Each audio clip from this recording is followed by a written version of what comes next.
entitled Our Pasts 1. Page number 103. Chapter number 10. Title: New Empires and Kingdoms.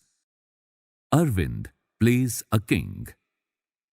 Arvind had been chosen to act as a king in the school play. He had expected to march solemnly in splendid robes, to twirl his moustaches and wield the silver paper-wrapped sword with gusto. Imagine his surprise when he was told that he would also have to sit and play a veena and recite poetry. A musician king. Who was that? He wondered. Prashastis and what they tell us. Arvind was supposed to be acting as Samudragupta, a famous ruler of a dynasty known as the Guptas. We know about Samudragupta from a long inscription inscribed on the Ashokan pillar at Allahabad. It was composed as a kavya by Harsha, who was a poet and a minister at the court of Samudragupta. This inscription is of a special kind known as a prashasti, a Sanskrit word meaning in praise of.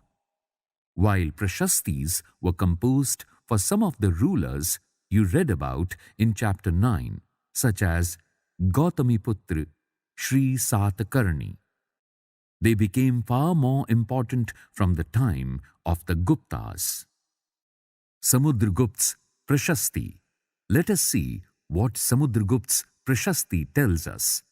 The poet praised the king in glowing terms as a warrior, as a king, who won victories in battle, who was learned and best of poets. He is also described as equal to the gods. The Prashasti was composed in very long sentences. Here is part of one such sentence. Page number 104.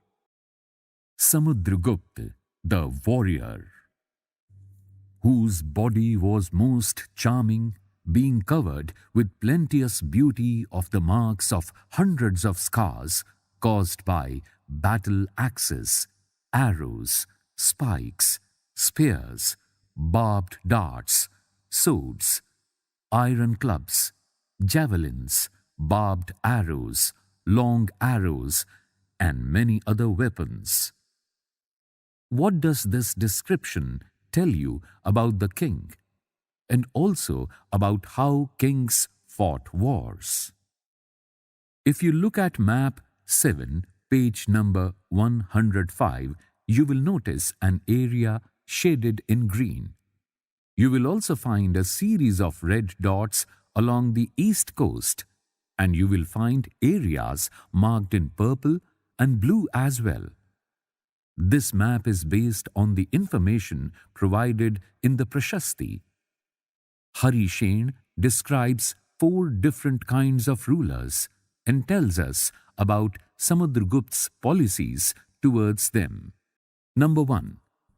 The rulers of Aryavart, the area shaded in green on the map. Here, there were 9 rulers who were uprooted and their kingdoms were made a part of Samudragupta's empire. 2. The rulers of Dakshinpath. Here, there were 12 rulers, some of whose capitals are marked with red dots on the map. They surrendered to Samudragupta after being defeated, and he then allowed them to rule again. Number 3. The inner circle of neighboring states, including Assam, coastal Bengal, Nepal, and a number of Gan or Sanghs, remember chapter 5, in the northwest, marked in purple on the map. They brought tribute, followed his orders, and attended his court. Number 4. The rulers of the outlying areas marked in blue on the map, perhaps the descendants of the Kushanas and Shakas. and the ruler of Sri Lanka, who submitted to him and offered daughters in marriage. On this page, two pictures are shown. There are coins in these pictures. They show the king who played the veena. Some other qualities of Samudragupta are shown on coins, such as this one, where he is shown playing the veena. Page number 105. Find Prayag, the old name of Allahabad, Ujjain and Patliputra or Patna on the map. These were important centers of the Gupta rulers. What was the difference between the way in which Samudragupta treated the rulers of Aryavart and Dakshinpath? Can you suggest any reasons for this difference? On this page, map number 7, showing important cities and kingdoms, is displayed. The main cities are Thanesar, Mathura, Kannauj, Prayag, Pataliputra, Nalanda, Ujjain, Vallabhi, Bharuch, Satvahan, Ajanta, Amaravati, Ehol, Chalukya, Pallav, Kanchipuram, Mahabalipuram, Arikamedu, Puhar. Page number 106. Genealogies. Most Prashastis also mention the ancestors of the ruler. This one mentions Samudragupta's great-grandfather, grandfather, father and mother. His mother, Kumar Devi, belonged to the Lichavi Gan, while his father, Chandragupta, was the first ruler of the Gupta dynasty to adopt the grand title of Maharaja Dhiraj, a title that Samudragupta also used. His great-grandfather and grandfather are mentioned simply as Maharajas. It seems as if the family gradually rose to importance. Arrange these titles in order of importance: Raja, Maharaj Adhiraj, Maharaja.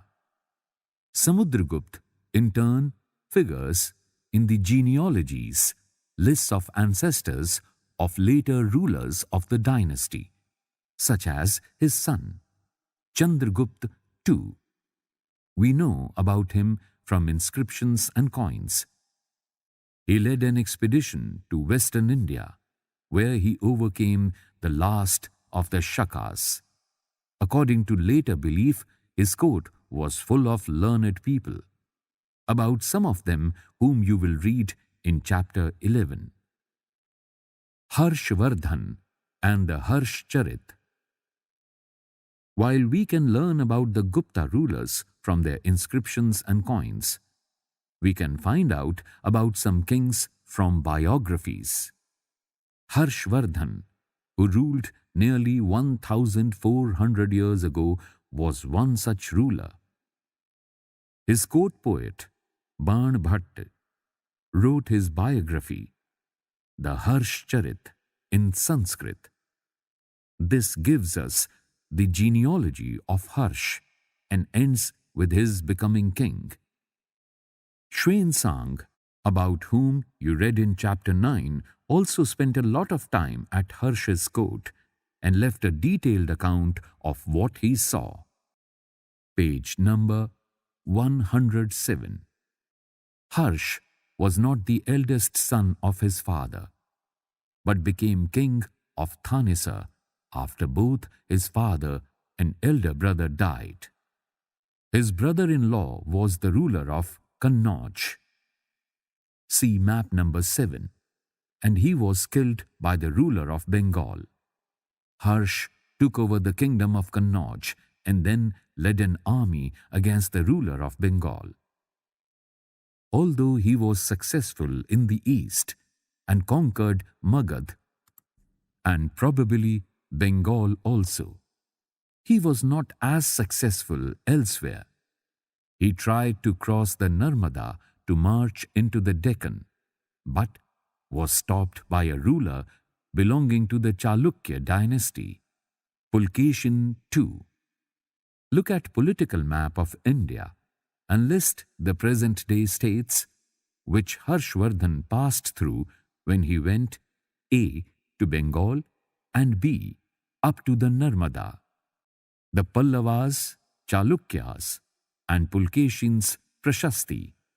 The Pallavas and Chalukyas were the most important ruling dynasties in South India during this period.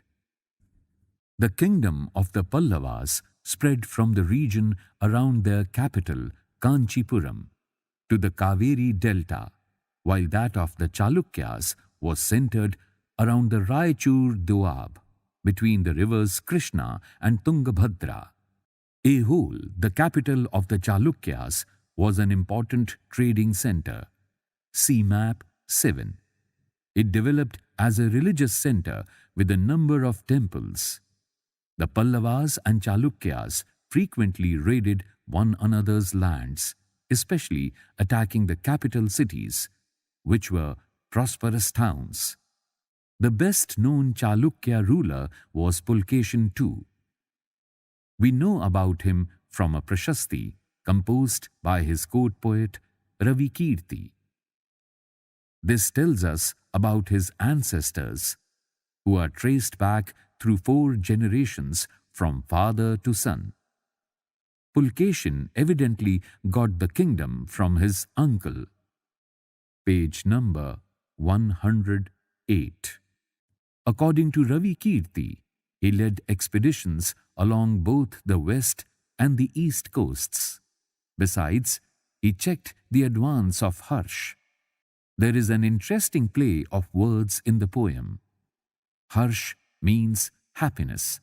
The poet says that after this defeat, Harsh was no longer Harsh. Pulkeshin also attacked the Pallava king, who took shelter behind the walls of Kanchipuram. But the Chalukya victory was short-lived. Ultimately, both the Pallavas and the Chalukyas gave way to new rulers belonging to the Rashtrakoot and Chola dynasties, about which you will study in class 7. Who were the rulers who tried to control the coasts and why? Hint: see chapter 9. How were these kingdoms administered?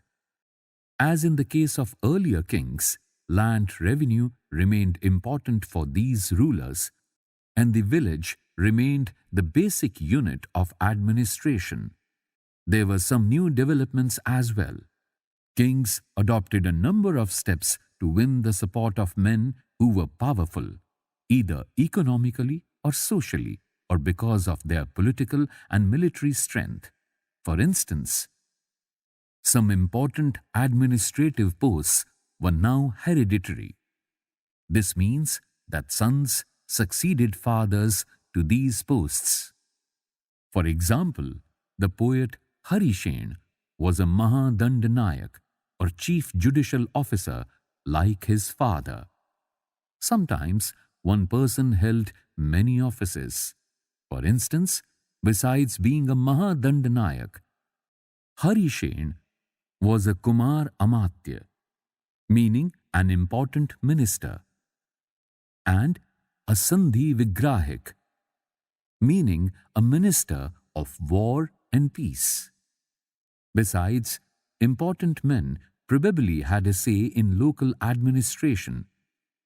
These included the Nagar Shreshthi, or chief banker or merchant of the city, the Sarthvaha, or leader of the merchant caravans, the Pratham Kulika, or the chief craftsman, and the head of the Kayasthas, or scribes.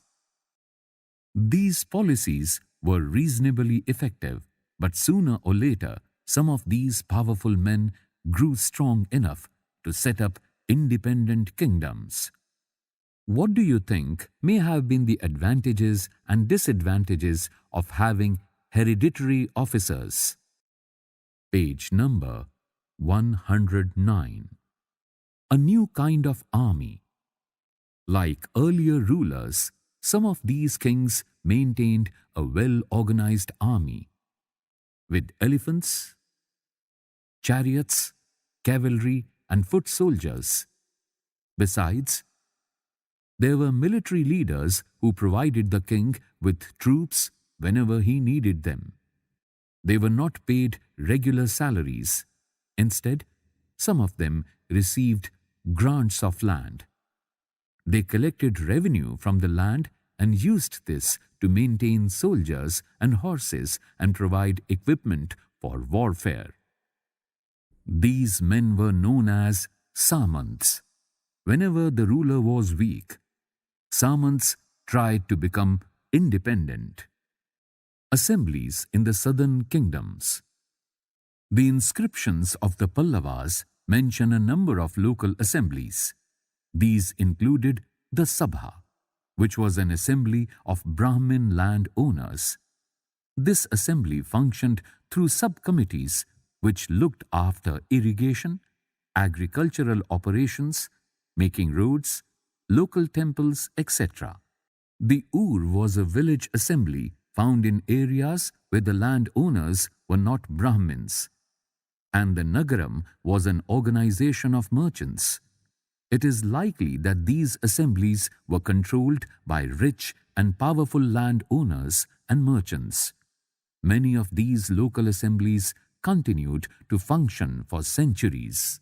Ordinary people in the kingdoms. We can catch an occasional glimpse of the lives of ordinary people from plays and other accounts.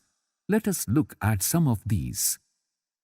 Kalidas is known for his plays depicting life in the king's court. An interesting feature about these plays is that the king and most Brahmins are shown as speaking Sanskrit, while women and men other than the king and Brahmins use Prakrit.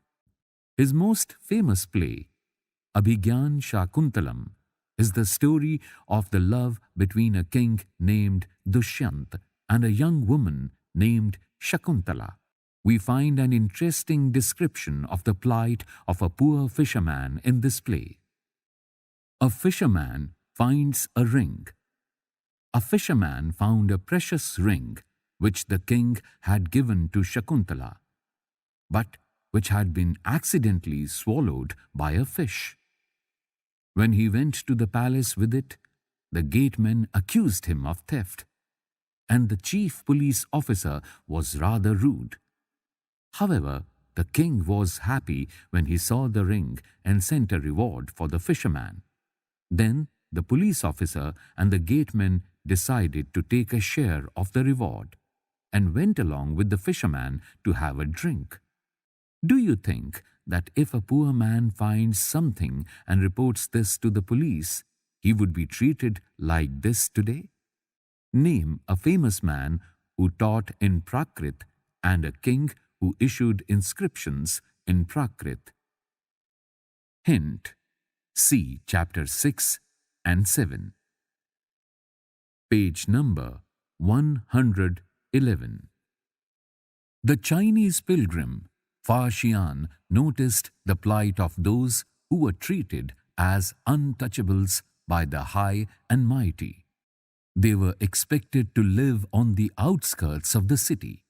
He writes, if such a man enters a town or a marketplace, he strikes a piece of wood in order to keep himself separate.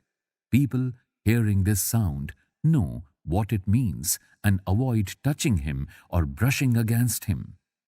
And Ban Bhatt provides us with a vivid picture of the king's army on the move. The king's army. The king travelled with an enormous amount of equipment.